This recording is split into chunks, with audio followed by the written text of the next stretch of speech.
नमस्कार, knocking-news.com में आपका स्वागत है। मैं हूं गिरिजेश वशिष्ठ। मणिपुर पर काफ़ी चर्चा चल रही है और ऐसे में मणिपुर को लेकर कुछ ऐसी चीज़ें हैं जो अपने आप में हम सबको समझने की ज़रूरत है। भारतीय जनता पार्टी जब से मणिपुर का कांड हुआ है, कभी पहले तो मोदी जी को स्वयं ही उनको ऐसा नहीं बोलना चाहिए था। मैं अपने वीडियो में बता चुका हूँ, कभी राजस्थान का नाम ले रहे हैं, कभी छत्तीसगढ़ का ले रहे हैं, अब उन्होंने बंगाल का नाम लेना शुरू कर दिया। एनसीआरबी के आंकड़ों को अगर देखें तो महिलाओं के प्रति अपराधों के मामले में एक उत्तर प्रदेश और दूसरा Assam back to back Hindustan में टॉप पर रहे हैं। भारत में सबसे ज़्यादा महिलाओं के प्रति अपराधों के मामले में उत्तर प्रदेश टॉप पर रहा है और उसके अगले साल यानी जो बीता साल है उसमें असम रहा है। तो क्या इस बहस को इसमें उलझा देना चाहिए कि असम में हुआ, यूपी में हुआ, यहाँ हुआ, वहाँ हुआ, या हमको मणिपुर पे बात करनी चाहिए जहाँ पे लगातार इतने दिनों से हिंसा चल रही है, कई लोग मारे गए हैं और दुर्भाग्य से इस देश की राजनीति और इस देश का पूरा सिस्टम एक वीडियो पे डिस्कस कर रहा है और वो वीडियो बीमारी नहीं है, वीडियो उस बीमारी का एक लक्षण है जिस बीमारी पे आपको बात करनी चाहिए थी। आज मैं पूछूंगा कुछ सवाल और उन सवालों के जवाब आपको भी अलग अलग जगहों पे, ट्विटर पे, इधर उधर सिस्टम से पूछने चाहिए, सरकार से पूछने चाहिए, अदालतों से पूछने चाहिए, क्योंकि इन सवालों के जवाब में ही छिपा हुआ है सरकार के नकारेपन का पूरा सीक्रेट। कहीं मत जाइए, चैनल को सब्सक्राइब कर लीजिए, मैं अभी हाजिर होता हूं।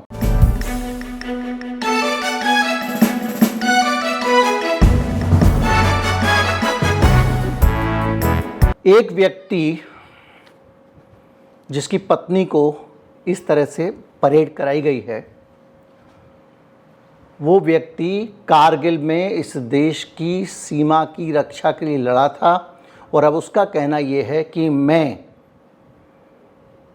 देश की रक्षा करने में तो कामयाब हो गया, अफसोस मैं अपनी पत्नी की रक्षा नहीं कर पाया। बड़ा सवाल यही है कि मंत्री का घर जल गया, सारे इतने ज़्यादा इम्पोर्टेंट लोग सारे के सारे इस हिंसा का शिकार हुए हैं। एक सूबेदार रैंक का अधिकारी, उसकी पत्नी को सड़क पर इस तरह परेड करा दिया गया। और कहाँ मई में हिंसा हुई थी, आज तक उस मामले में एफआईआर भी हो गई, आज तक गिरफ्तारी नहीं हुई थी। वीडियो आने के बाद मणिपुर का मुख्यमंत्री आदेश देता है कि इनको गिरफ्तार कर लो, बदनामी हो रही है, हमारे पिताजी मोदी जी दिल्ली में इस पर बयान दे रहे हैं। ऐसी अनगिनत घटनाएं हुई होंगी, चूँकि इंटरनेट ही बंद है, लोगों के मोबाइल फ़ोन में पड़ी होंगी, प्राइवेटली शेयर हो रही होंगी, लेकिन सामने नहीं आई हैं। तो पहला सवाल ये है कि जितने इम्पॉर्टेंट लोग थे, अगर वो भी सुरक्षित नहीं हैं तो सरकार को ये समझ में क्यों नहीं आया कि मणिपुर हाथ से निकल गया है। केंद्र सरकार को मणिपुर को अपने हाथ में ले लेना चाहिए और बीरेन जी को घर बिठाना चाहिए। बीरेन जी नाटक करते रहे, इस्तीफ़ा भेज रहा हूँ, इस्तीफ़ा लेके जा रहे हैं, रास्ते में औरतों ने पकड़ के इस्तीफ़ा फाड़ दिया, बोले अब मैं इस्तीफ़ा नहीं दूंगा, महिलाओं ने मेरा इस्तीफ़ा फाड़ दिया। ये उस जगह पे ये मजाकबाजी हो रही थी जहाँ की तस्वीरें आपके सामने आई हैं, जहाँ लोगों की गर्दनें काट के उनके सिर चौराहों पे लटकाए जा रहे थे, जहाँ आगें लगाई जा रही थी। अनगिनत लोग कब घर लौटेंगे उनको नहीं पता है, अपना अच्छा खासा परिवार छोड़कर कैंप में पड़े हुए हैं। ये उस स्टेट का हाल है। दूसरा, अगर ये पूरा मामला जिस पे वॉक वाला मामला है और जिसमें ये सीधे सीधे आरोप है कि पुलिस ने ही दंगाइयों को सौंप दिया, पुलिस ने ही इन महिलाओं को उनको सौंप दिया, ये महिलाएं पुलिस के पास शरण में आई थी, पुलिस ने ही सौंप दिया, तो वीरेन इस पुलिस की इतनी वकालत क्यों करते हैं? जब पुलिस के साथ में वहाँ पर लोग जो फोर्सेस गए हैं, केंद्रीय जैसे असम राइफल्स वगैरह केंद्रीय जो बल गए हैं, उनके साथ में तनाव होता है, तो वीरेन पुलिस का साथ क्यों देते हैं? और आज सबसे बड़ा सवाल यह है कि जिन लोगों ने ये काम किया था, कब का एफआईआर में लिखा हुआ? भाई एफआईआर में लिख गया, इसका मतलब क्या है? इसका मतलब यह है कि उसकी जांच होगी। जांच करने के लिए क्या करना पड़ेगा? उन लोगों से हटा के जांच करनी पड़ेगी जो लोग इसमें शामिल थे। तो वो जो पुलिस वाले थे, उन लोगों को सस्पेंड करना सबसे बड़ी चीज थी। यहां भी ब्रजभूषण शरण सिंह को कुर्सी पे बिठा के जांच कर रहे थे और वहां पे भी पुलिस वालों को सस्पेंड किए बगैर उनके खिलाफ जांच चल रही थी उन्हीं के थाने में।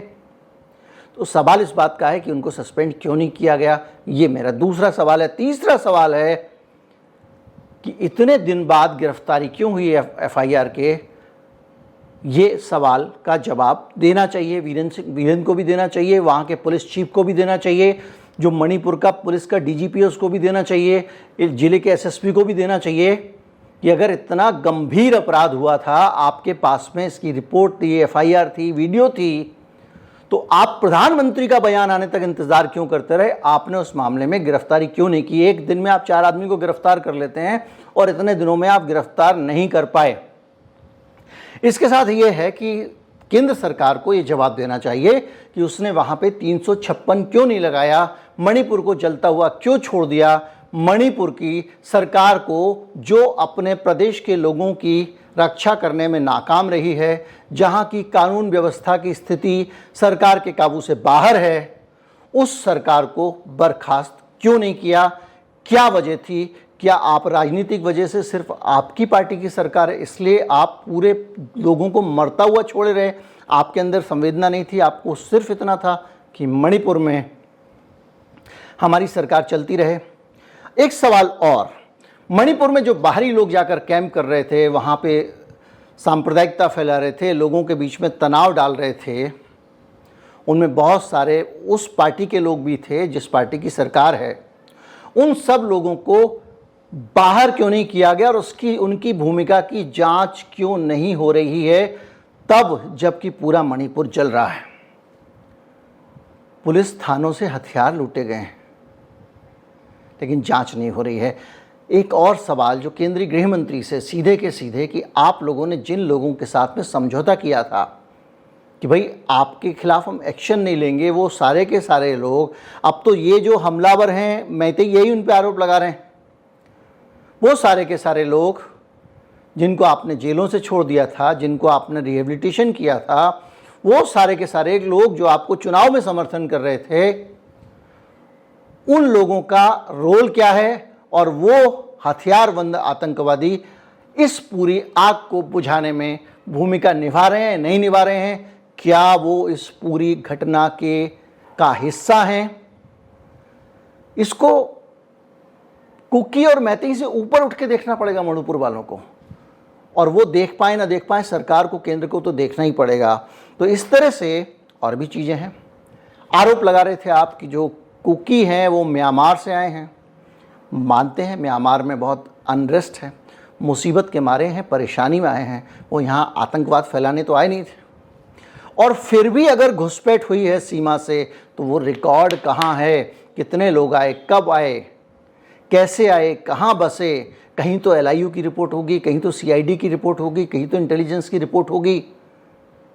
इतना पैसा हमारी जेब से, हमारे लोगों के लाखों रुपए लेते हो साल में आप, उनके टैक्स से आप जो इंटेलिजेंसिया का पूरा नेटवर्क खड़े किए हो, उसने कुछ तो आपको रिपोर्ट दी होगी।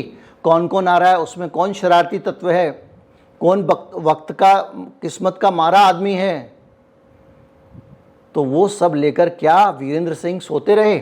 जब राज्य में ये माहौल बन रहा था कि यहाँ पे आतंकवादी, कुकी आतंकवादी खड़े हो रहे हैं और ये लोग मणिपुर से में म्यांमार से घुसपैठ कर रहे हैं, जब ये जानकारी मैतेई के बीच में थी, तो सरकार को या तो उस पर सफाई देनी चाहिए थी, इसका खंडन करना चाहिए था, इसको समझाना चाहिए था, और या सचमुच घुसपैठ हुई है तो उस पर कार्रवाई करनी चाहिए थी। ये कार्रवाई क्यों नहीं हुई, इसका जवाब मांगा जाना चाहिए केंद्र सरकार से भी, क्योंकि केंद्रीय बल भी सीमा पे लगे रहते हैं। 400 किलोमीटर की खुली सीमा है, वहाँ से ऐसे तो कोई भी घुस जाएगा। और जो वहाँ की सरकार है उससे भी ये सवाल पूछा जाना चाहिए, और कम से कम वीरेंद्र क्या जवाब देंगे तो अपने आप में बड़ा सवाल है। वीरेंद्र सिंह तो जो है वो जो बयान दे रहे हैं उससे लग ही नहीं रहा कि वो एक जिम्मेदार आदमी कोई बयान दे रहा है। इसके साथ साथ वहाँ पर अगर आप ये आरोप लगा रहे हैं कि जंगल काट रहे हैं, भाई आदिवासी जंगल में रहता है, और जंगल में आदिवासी रहता है तो वो अपने तरीके से रहता है।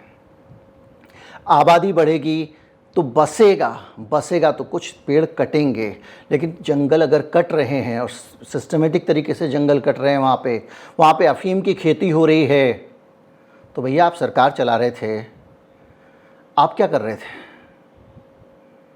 अगर आपने कुछ किया होता, अब इन सारे के सारे मामलों को अगर आप देखें तो अगर मणिपुर की सरकार निकट्टू और निकम्मी नहीं होती, इसने कुछ किया होता, अगर मान लीजिए वहाँ पे अफीम की खेती हो रही है, सरकार ने एक्शन लिया होता तो मैतेई के अंदर अविश्वास होता क्या? उनको लगता हाँ भाई कोई भी कर रहा है तो पकड़ा जा रहा है, कुकी हो मैतेई हो। यहाँ पे जब नफरत फैल रही थी, इसको रोका होता, जो बाहर नफरत फैलाने वाले 4 लोगों को बुक किया होता, जेल में डाला होता कि तुम क्या यहाँ हिंदू ईसाई कर रहे हो, तो क्या होता? विश्वास होता लोगों में कि अब क्या हुआ, अमित शाह ने कहा कि शांति वार्ता करेंगे, उन्होंने कहा हम शामिल नहीं होते। तो जब सरकार के ऊपर भरोसा नहीं होता है, अविश्वास होता है, तो ये मामले ज़्यादा उलझते हैं। मणिपुर के मामले में वही हो रहा है। और सबसे बड़ी बात, जो सवाल मैंने पूछे हैं उन सारे सवालों को बाहर तो उनके जवाब चाहिए, और ये जवाब, ये सवाल जनता के जहन में तब तक रहेंगे जब तक इनको सरकार एड्रेस नहीं करेगी। ये सवाल लगातार उठते रहने चाहिए, और ये सवाल बहुत ज़रूरी हैं इस देश के लिए कि आखिर आप इस देश की सरकार में बैठे हुए थे, आपके सामने ये सब काम होते रहे, लोग इन कामों को देख देख के एक दूसरे के प्रति सुलगते रहे, सही में हो रहे थे या गलतफहमी थी, अफवाह थी, वो अलग बात है, और आप मज़े में रहे। अब आपकी सज़ा सिर्फ इस्तीफ़ा नहीं होनी चाहिए कायदे से, लेकिन ठीक है, नेताओं को इस्तीफे से ज़्यादा कोई सज़ा दी नहीं जाती है। मुकदमा चलना चाहिए, जांच होनी चाहिए, इंडिपेंडेंट जुडिशियल कमीशन बनना चाहिए, जेपीसी बननी चाहिए, और ज़रूरत पड़े तो लोगों को जेल में डालना चाहिए, फांसी पे चढ़ाना चाहिए जिन लोगों ने ये पूरा आग लगाई है। उम्मीद करता हूँ वीडियो आपको अच्छा लगा होगा। अच्छा लगा हो तो ज़्यादा से ज़्यादा लोगों तक पहुँचाएं, चैनल को सब्सक्राइब कर लें। नमस्कार, जय हिंद।